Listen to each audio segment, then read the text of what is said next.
সকালবেলা নাস্তা পানি খাওয়ার পরে সবাইকে তো খাওয়ালাম, মানে আমার হাজব্যান্ডকেও খাওয়াই দিলাম, অফিসে বিদায় করে দিলাম, ওকে রুটি বানাই দিছি, মেয়েও খেলো।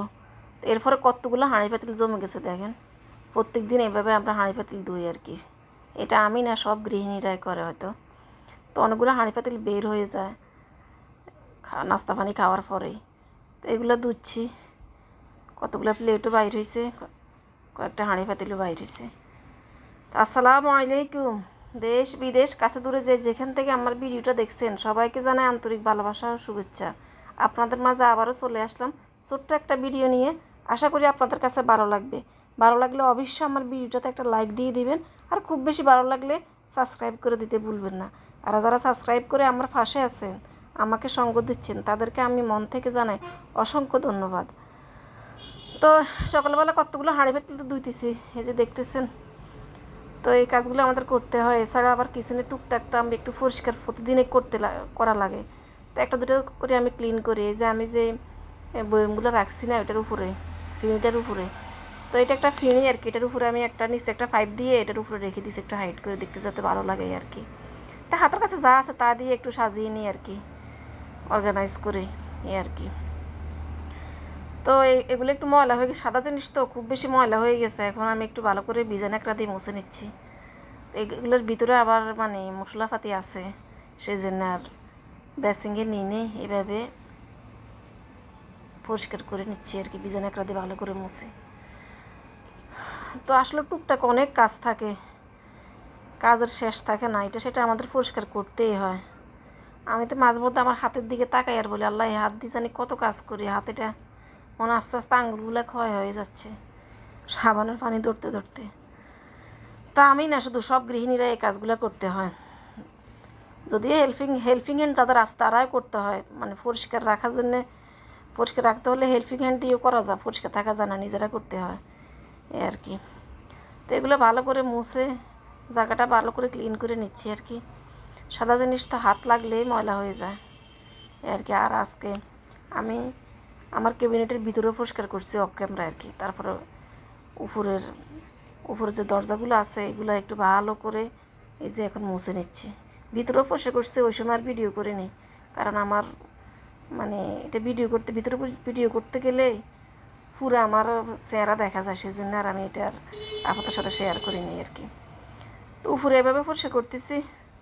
আগে জালের মধ্যে একটু সাবানের পানি মানে একটু লিকুইড লাগিয়ে ঘষিয়ে নিচ্ছি, বেশি জোরে ঘষাচ্ছি না, দাগ পড়ে যাবে। মোটামুটি ঘষিয়ে নিচ্ছি আমার হাতের আন্দাজ মতো, যাতে দাগটা না পড়ে আর কি। এখন একটু ভিজা ন্যাকড়া দিয়ে ভালো করে মুছে নিচ্ছি। তো এটা তো আমার মানে সাদা সাদা না, অফ হোয়াইট এই দরজাগুলো, সেই কারণে মানে যেটাই লাগে একটু খুব ভালোভাবে দেখা যায় আর কি। তো প্রতিদিনই এগুলো ক্লিন করতে হয়, এই জিনিসগুলো আমার প্রতিদিনই ক্লিন করতে হয়, না হলে দাগ পড়ে থাকে, কেমন জানি লাগে আমার কাছে।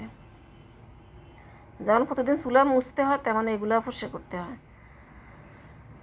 তো রান্না করার পাশাপাশি আমরা আসলে অনেক কিচেনের অনেক এটা সেটা পরিষ্কার করি। আর এই যে ফিল্টারের যেটার মধ্যে আমি ফিল্টার রাখছি ওই ক্যাবিনেটের ভিতরে একটু মানে এগুলো একটু জেড়ে জুড়ে পরিষ্কার করলাম আর কি ভালো করে। মাঝে মধ্যে এগুলো জেড়ে না দিলে তেলাপোকা আক্রমণ করে, সেই জন্য একটু জেড়ে দিছি। আর এখন একটু ভালো করে আবার এগুলো জায়গা রেখে দিলাম আর কি। তো এই কাজগুলো করতে হয়, না করলে তো এগুলো একদম কয়েকদিন পরে এগুলো না করলে কেমন জানি ময়লা হয়ে যায় বা তেলাপোকা দেখা যায়। তো ওই তেলাপোকার জন্যে কত রকম ওষুধ ব্যবহার করে আমার হাজব্যান্ডে, তারপরেও তো কই থেকে হয়ে যায়। সেই জন্য আমি মানে প্রায় 10-12 দিন পরে এগুলো ক্লিন করি। তো পরে মোটামুটি ক্লিন করে ফেলছি এই যে কিচেনটা। আসলে কিচেনটা ক্লিন করতে আমার প্রায় 1.5-2 ঘন্টা লেগে গেছে এই কাজগুলো করতে, ধোয়া ফাটলি করে এই যে মোটামুটি এগুলো মুছলাম। তো একটা করে করি আর কি, একবার এক সাইড ধরি এভাবে ক্লিন করি আর কি। আর রয়ে গেছে আমার উইন্ডোটাও একটু মানে অনেক ময়লা হয়েছে, এটা আরেকদিন ধরবো, সেটা আর আজকে ধরবো না এই আর কি। এভাবে করে নি আর কি, সব কাজ একসাথে করতে গেলে একদম শরীরের উপর চাপ পড়ে। তো এদিকে রান্নাবান্নার টাইম হয়ে গেছে, ঘড়ি প্রায় বেজে গেছে 1টা। তা আমার মেয়ে বলছে তাড়াতাড়ি রান্না করো, তুমি কালকে কিচেনে গেলে যেখানে যাও ওইখানে শুধু এটা সেটা পরিষ্কার করো।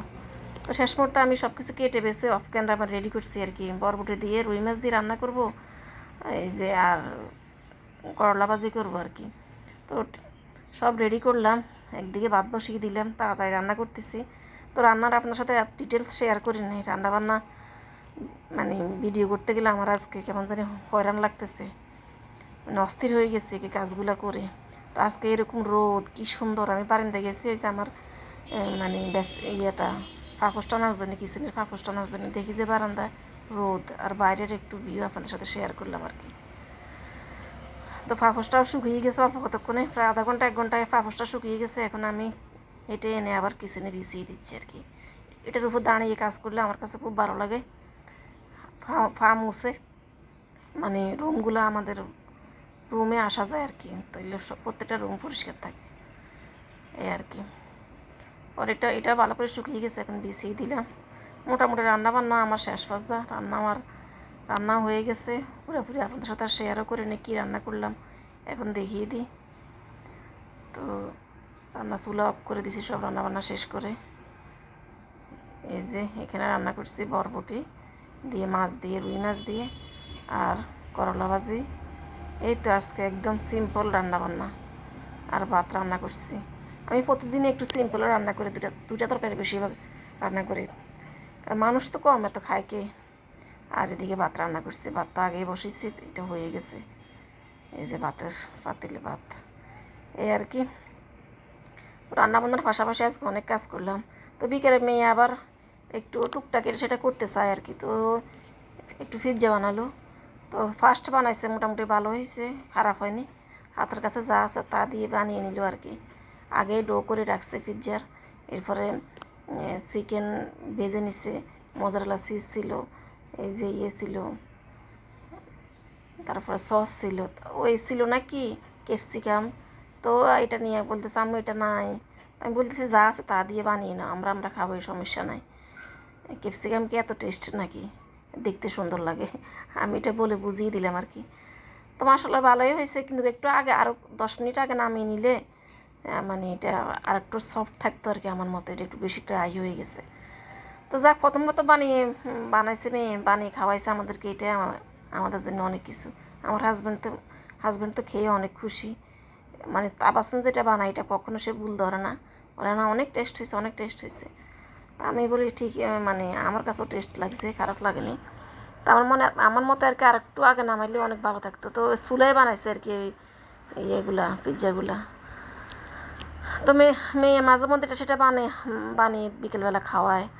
ও মানে ও ইউটিউবে দেখি মাথার মধ্যে আসে তো বানায়। আমি আবার না করি না, বানাও খাও, ও নিজেই তো বানাবে, আমারও তো আর বলছে না বানানোর জন্যে, এই আর কি। তো পিৎজা এই যে এখন সে রেডি করতেছে, সব কিছু দিয়ে একে একে স্তরে স্তরে সব দিয়ে দিচ্ছে 2টা প্লেটে। এরপরে নিচে চুলার উপরে তাওয়া গরম করে তাওয়ার উপরে দিয়ে দিবে আর কি। তো ওই দিনকে পিৎজা খেয়ে আমরা রাত্রে আর ভাতে খাইনি, আর রয়ে গেছে। আমি পরের দিন সকালে পিৎজাটা খাইছি আমরা আবার গরম করে। তো আজকে আমার ভাত তরকারি রয়ে গেছে, তাবাসুম কিছু বানাইলে আর আমরা অন্য কিছু খেতে পারি না, এই আর কি। যাক, মেয়ে বড় হয়েছে, এখন একটু একটু করে সেটা বানায় খাওয়ায়, এটাই বড় কিছু। তো অবশেষে যাই যে দিয়ে দিছে, হয়েও গেছে পিৎজা। এই যে চুলায় বসাই দিছে, একদম চুলার আঁচ কমিয়ে। তো ভিডিওটা আজকে এই পর্যন্তই। সবাই ভালো থাকেন, সুস্থ থাকেন, আল্লাহ হাফেজ।